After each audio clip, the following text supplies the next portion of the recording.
আজ চিংড়ি মাছের মালাইকারি বানাবো, তাই কড়াটা গরম করে প্রথমে ফরচিউনে সর্ষের তেল দিয়ে দিলাম। তেলটা এবার একটু গরম হওয়ার সময় দেব।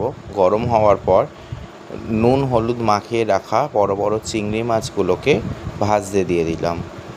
দেখুন চিংড়ি মাছের সাইজগুলো দেখুন কত বড় বড়। এরকম প্রত্যেকটা চিংড়ি মাছ আমার এখানে ছিল 350 গ্রাম চিংড়ি মাছ। প্রত্যেকটা চিংড়ি মাছ ভাজতে দিয়ে দিলাম।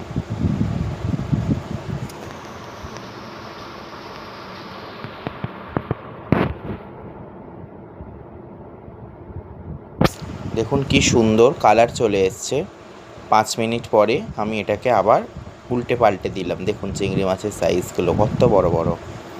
আমি এটাকে উল্টে পাল্টে দিলাম কারণ দুটো সাইডই যেন খুব ভালো করে হয়। তারপরে ওই চিংড়ি মাছের তেলেই আমি, অনেকে গোটা গরম মশলা ফোড়ন দেয়, বাট আমি গরম মশলাটা স্ম্যাশ করে নিয়েছিলাম। যেহেতু আমাদের এটা হোমমেড গরম মশলা, সেই জন্য এটাকে স্ম্যাশ করে নিয়েছিলাম। এটা খুব সুন্দর গন্ধ এসেছিলো।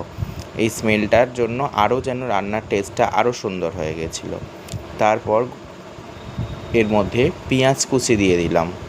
তেলের ওপর গরম মশলা দেওয়ার পর পেঁয়াজ কুচি দিয়ে দিলাম। আপনারা চাইলে গোটা গরম মশলাও দিতে পারেন, নো ইস্যু। পেঁয়াজগুলোকে ভালোভাবে লাল লাল করে ভেজে নেওয়ার পর এটা আদা আর রসুন বাটাটা দিয়ে দিলাম পরিমাণ মতো। আপনারা পরিমাণ মতো বুঝে দেবেন, যতটা মাছ ততটা দেবেন। আমার এখানে 350 গ্রাম মাছ ছিল বলে আমি 2 চামচ আদা রসুন বাটা দিয়েছিলাম।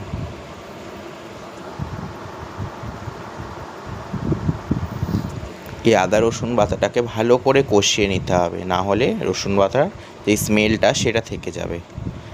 এরপর টমেটোমের পেস্ট দিয়ে দিলাম 2 চামচ।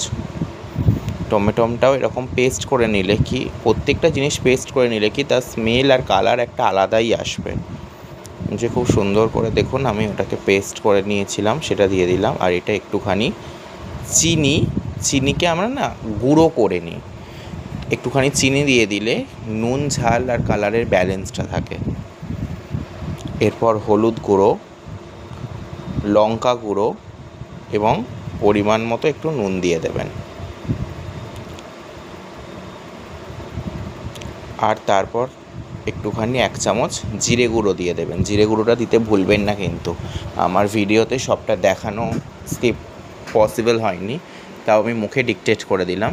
আপনারা জিরে গুঁড়ো দেবেন। আর ঝাল যদি আপনারা একটু বেশি খান বা একটু আলাদা ফ্লেভার আনার জন্য কাঁচা লঙ্কাকে ছোটো ছোটো করে কুচি করে দিয়ে দিতে পারেন। তারপর এটা আমি দিয়ে দিলাম কাশ্মীরি লঙ্কা, কারণ আমাদের বাড়িতে ঝাল সেরকম কেউ খায় না। রান্নাটাও